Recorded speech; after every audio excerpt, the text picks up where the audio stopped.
Fala pessoal, compartilhar um pouco aqui a minha visão sobre psicodélicos, tendo batido um papo com Eduardo Schenberg, que é um neurocientista, PhD, e ele estuda o efeito dos psicodélicos em uso terapêutico, né? Então, como é que você pode usar MDMA, por exemplo, outros psicodélicos, para tratar pacientes com acompanhamento? No Brasil, o Edu Schenberg, ele é uma das principais referências de alguém que está liderando isso, junto com o MAPS, que é uma associação dos Estados Unidos. Tem grupos humanos fazendo uso dessas plantas de poder, dessas substâncias psicodélicas há muito, muito tempo. Mais recentemente, que elas ganharam o nome de psicodélicos, né, que é o nome mais famoso, dentre várias opções que existem por aí para falar das mesmas substâncias. Psicodélico é um neologismo criado nos anos 50 por um psiquiatra que buscava diferenciar essas substâncias, como a mescalina, o LSD, a DMT que tem na ayahuasca e a psilocibina dos cogumelos mágicos, que são as 4 principais. Eles queriam diferenciar essas substâncias das outras drogas. Então, são substâncias bastante particulares, são drogas muito diferentes de todas as demais. Foram muito estudadas na psiquiatria entre os anos 50 e o final dos anos 60, até que se tornaram muito famosas, especialmente o LSD, no movimento hippie, da contracultura. E é isso que dá a essas substâncias a fama que elas têm, né? Em geral, uma má fama de droga recreativa, de hippie, de coisa assim que as pessoas não entendem muito bem o que foi esse movimento cultural. E elas foram esquecidas pela ciência e pela psiquiatria durante uns 20, 30 anos. Mas lá pelos anos 90, isso começou a ser revertido, a ciência começou a olhar de novo para essas substâncias e o tremendo potencial terapêutico que elas têm. Então, a minha visão é que, assim como todos os tratamentos têm que ser examinado e validado, como está sendo. Eu acho que o grande problema é quando coloca-se muito preconceito. Então, quando a gente olha a história dos psicodélicos, o uso foi muito criminalizado, as pessoas usavam em qualquer contexto. Então, acho que o contexto correto, num contexto terapêutico, com todas as medidas de segurança e com terapia assistida, eu acho que não tem por que não testar. Eu morei na Califórnia também, por 2 anos, e lá esses estudos estão mais avançados, principalmente o uso de MDMA e psilocibina em contexto terapêutico, já está em estudos avançados com excelentes comprovações científicas até agora. Os primeiros resultados que a gente está vendo estão sendo excelentes, né? Então a ciência está aí para ser testada. A ciência nada mais é do que isso. Então, se a gente tiver muitos dogmas, a gente não está falando de ciência, a gente está falando de religião. E falando em religião, a gente tem o ayahuasca, que é um psicodélico, que é um chá, jagube com chacrona. Desde os índios já usavam há muito tempo, mestre Irineu trouxe, e hoje é usado no contexto religioso. Então, a minha experiência com o ayahuasca foi muito poderosa. Eu acessei lugares, vozes da consciência, que eu geralmente não aciono. Eu consegui experienciar mesmo curas físicas. Então foi uma medicina muito poderosa. Uma experiência com a ayahuasca, ela mexe em tudo. Ela mexe em todos os seus corpos, né? No corpo físico, no corpo emocional, mental, espiritual.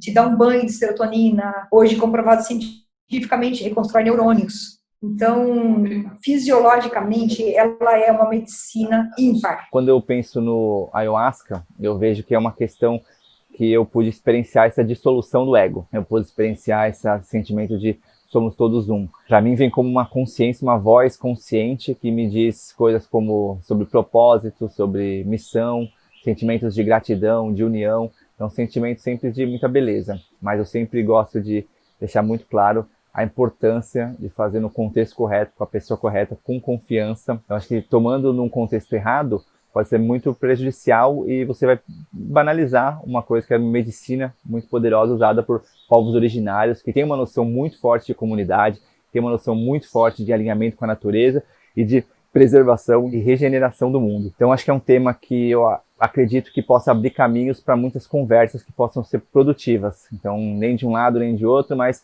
vamos abrir caminhos para conversar sobre algo que tem um potencial de ajudar a gente, né?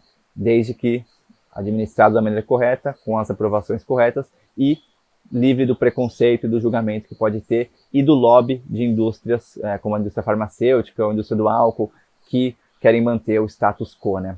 Sempre que a gente fala de mudar o status quo e de coisas que têm o potencial de mudar, como educação, como meditação, acaba entrando numa balela, num papo de doidão, né? As pessoas tendem a achar que o mundo vai continuar assim do jeito que é sempre, que as pessoas vão ser sempre egoístas, que o sofrimento sempre vai acontecer e que a vida é chata mesmo. Então a gente perdeu essa conexão com uma vida alegre, leve, simples para todos, sem acúmulo, sem exageros, que eu tive a oportunidade de experienciar visitando uma aldeia indígena, Poviu-Já, no Xingu. Então, experienciando ali o poder que tem essas culturas ancestrais. Então, a gente tem muito a aprender com os povos originários, assim como a gente tem muita tecnologia que a gente pode usar, a gente tem que misturar o melhor dos dois, né? Das tecnologias, das criações do mundo moderno ocidental e a sabedoria do conhecimento tradicional dos povos originários, que é da onde vem o ayahuasca, por exemplo, o uso do peyote nos Estados Unidos, psilocibina. Esses povos originários já faziam cerimônias como o próprio cacau, era uma cerimônia sagrada, o café, cannabis, eram plantas sagradas para muitos povos que acabaram na nossa cultura capitalista, dominadora, extrativista, acaba sendo mais uma coisa que as pessoas tendem a consumir sem consciência, né? A gente está num momento da humanidade que o nível de consciência das pessoas que governam e que tocam as grandes empresas é muito focado no eu, é muito focado em acumulação, é muito focado nessa mentalidade mais comerciante mesmo, né? Enquanto que o pensamento social, político, do bem-estar social como um todo, acaba ficando de lado e negligenciado, né? Então, sem dúvida alguma, ela é uma ferramenta incrível. Mas eu digo ferramenta, Rick, por quê? Porque ela associada ao processo do autoconhecimento, ela associada à tua busca, ela acelera muito o seu processo, mas é associada. Eu vejo assim, até que tem algo errado, assim, de um conceito errado, né? Que, toma ayahuasca, a ayahuasca vai resolver tudo. Não. A ayahuasca vai ajudar você, mas quem tem que fazer é você mesmo. Conversa com o Eduardo Schenberg, trouxe a visão científica do uso dos psicodélicos, e a conversa com a Rosana Alves trouxe a questão espiritual do uso dos psicodélicos, no caso, a ayahuasca. Na minha experiência, são energias com potenciais muito grandes e que precisam ser mais estudadas e conhecidas. Hoje, muitas pessoas têm muito preconceito e não querem nem olhar, nem saber, nem olhar os dados, e muitas pessoas caem abraçando como se isso fosse a solução do mundo. E não é. Na verdade, acho que a solução do mundo passa por uma revolução de consciência que a gente precisa ter. As pessoas tendem a achar que o mundo vai continuar assim do jeito que é sempre, que as pessoas vão ser sempre egoístas, que o sofrimento sempre vai acontecer e que a vida é chata mesmo.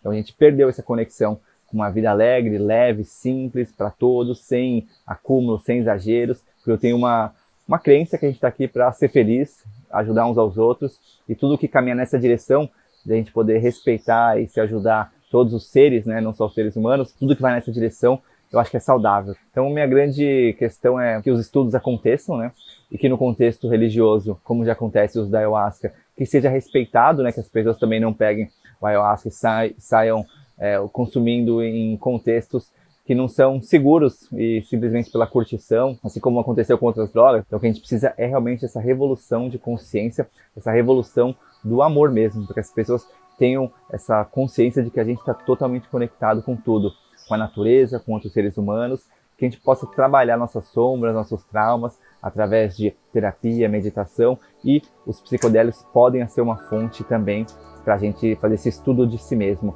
desde que no contexto correto. Acredito que na velocidade que a gente precisa mudar as coisas, o uso de psicodélicos assistido no contexto correto é o que tem maior potencial de fazer a gente viver uma sociedade mais harmoniosa e feliz.